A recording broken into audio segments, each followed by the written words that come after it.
You don't have time to reread Iron Flame. Here's a quick recap on what happened in Book 2 of the Empyrean Series. I did a whole video on Fourth Wing, so if you want to know Fourth Wing's plot, go back to that video. But 3 things you need to know before we start. First off, all the spoilers. I'm laying it all out there. Second, I don't know how to pronounce any of this, so please don't come at me in the comments. And third, this is a long book and a short video, so I'm only going to hit on the major plot points, but there's a bunch that happens in between that is equally as great. I just might not touch on it.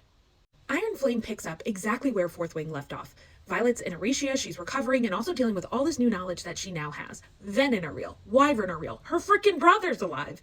And she's pretty angry at Xaden for keeping all these secrets. She finds out through a system of meetings that basically they're focused on 2 things. First is getting this luminary, which will help to forge the weapons that they know can kill Venin. And the second thing is that they have an inactive ward stone, and they want to figure out how to turn that basically back on and also make sure all the wards that are already in place are still safe. They also know there's this weapon that killed the Venin in the Great War 600 years ago, but they have no leads onto what it was, and they have no clue what it could be.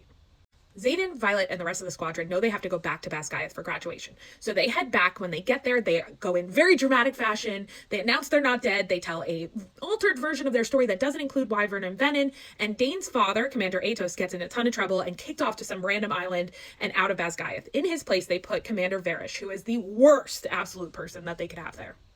Xaden and Violet are struggling with their relationship, but they're allowed to see each other once every other week because Xaden goes straight out into active duty after graduation. But Terran and Sagal have to stay close to each other, so they're going to alternate going out to the post and into Basgiath once a week.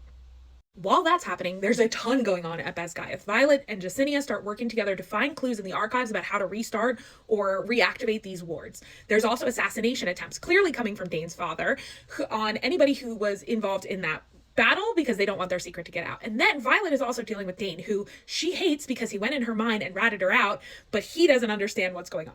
They also have to deal with this second-year training called RSC, Rider Survival Course. And that is teaching them how to survive off their dragons, how to navigate, how to spar, and then how to deal with interrogation and get through it. And that means they're going to get abducted, they're going to get put in really hard situations, and Commander Varish is not going to take it easy on them. Varish keeps demanding that Violet bring Andarna to training, but Andarna's in that dreamless sleep, and there's a lot of secrecy about who she is, how she's grown, what color she is, so nobody wants to go bring her out into the public. So Violet keeps just saying no, pushing it off, stalling. Varish figures it out. He pushes. He almost burns out her power until Terran just loses it. He grabs Varish's dragon by the neck and says, if you don't stop asking, I'm going to take care of business. And even though Terran's outburst is warranted, it's clear Violet's going to pay the price. Violet's feeling super alone. She's getting closer to the squad members that were part of that battle and know the secrets, but she's getting further and further away from her best friend. She can't talk to anybody about Xaden. She tries to kind of hint at her sister Mira what's going on, and Mira kind of throws her to the side. She has nobody to talk to. And Ree, her best friend, is like, you're pulling away and you're hiding something and I hate it, but she's being a little more understanding. She ends up telling her friends everything. She lets them in on the secret, and when they're helping her, they all decide that they need a first-hand account of how these boards were brought into the world to begin with. So they go after these journals. They have to go down into the archives and steal them of the first 6 riders, the people who actually put the wards in place. They go down, they steal the journals, everything works out, but as everybody leaves, Violet gets caught with one of them by Commander Varish and taken in for torture.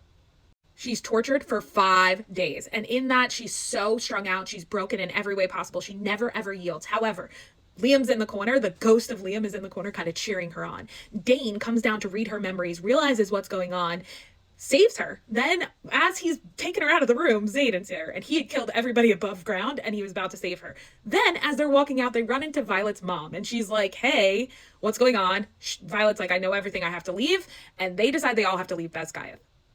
Violet convinces Xaden that he has to let everybody at Basgiath make their own choice. They're going to find out about this sooner or later. Let's help them decide to go help us. So they call formation. They ask anybody who wants to leave and join the rebellion to do so. And they leave with about 100 flyers. And they're out going back to Aricia. They decide that they want to go after that luminary, which is held by this Viscount that's almost a count in a way. So they all fly over. He says, I'll give you the luminary, but I want to see Violet wield her lightning. They put her in this weird amphitheater. All of a sudden, she's about to do it, and they drop this box down, which has a Venin in it, and she ends up having to battle and kill the Venin. She does so. They give them the luminary, but he also says, listen, I'll give you the luminary, but you're going to take all these Griffin fighters back, and you're going to have them join your forces. These two are lifelong enemies. They've been battling for hundreds of years, and now they're forced onto the same squad, but there's a lot of growing pains. One of them is Xaden's ex, Kat, who is a complete jerk, and she heightens emotion. So all she does is keep playing with Violet over and over again until they have a big sparring match, Violet defeats her, and then Kat and her kind of form this like tentative truce. Meanwhile, she's working with Dane to translate these journals and continuing to get more and more information. But they hear from General Melgren, the leader of the Navarre forces, the only person that's above her mother, that he wants to meet.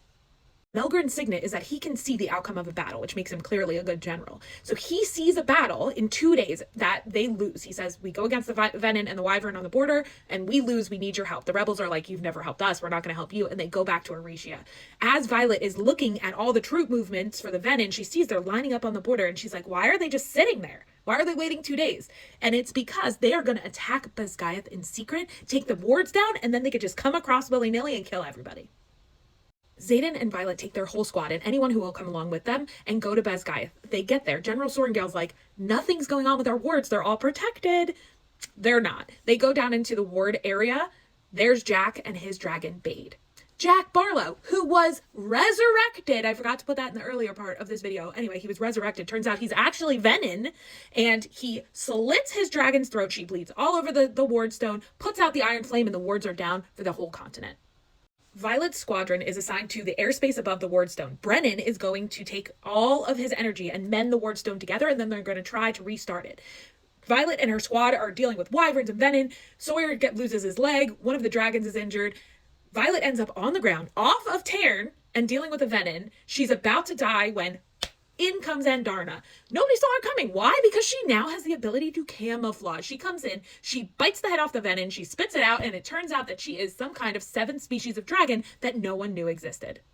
Violet, through her connection with Tairn, knows that Xaden is fighting for his life with one of the Venin generals. And she has to go into the wardstone. She has to endue it with power, and the only way to do that is to almost burn herself out. When she's about to die, her mother comes in. Her mother kicks her off the wardstone and has Sloane, Liam's sister, siphon all of her power and her life out of her and her dragon, put it into the wardstone, and then Andarna breathes fire onto it, restarts the wardstone. Her mom's dead, but everybody's safe. They scare off the Venin, they go one way, and we know it's just the beginning of this whole war.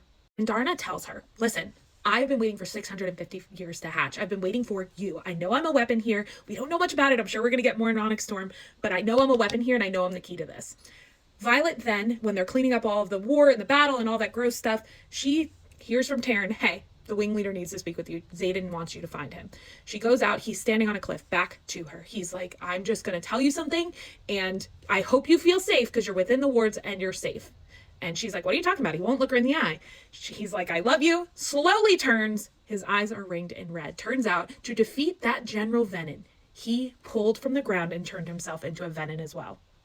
The book ends with a chapter in his POV where he describes actually what happened. He wakes up from a nightmare, goes downstairs to talk to Jack Barlow, who they're holding prisoner, says, what is the cure for this? Jack goes, there is no cure, buddy. You're screwed. That's where we leave off, heading into the doozy that's going to be Onyx Storm.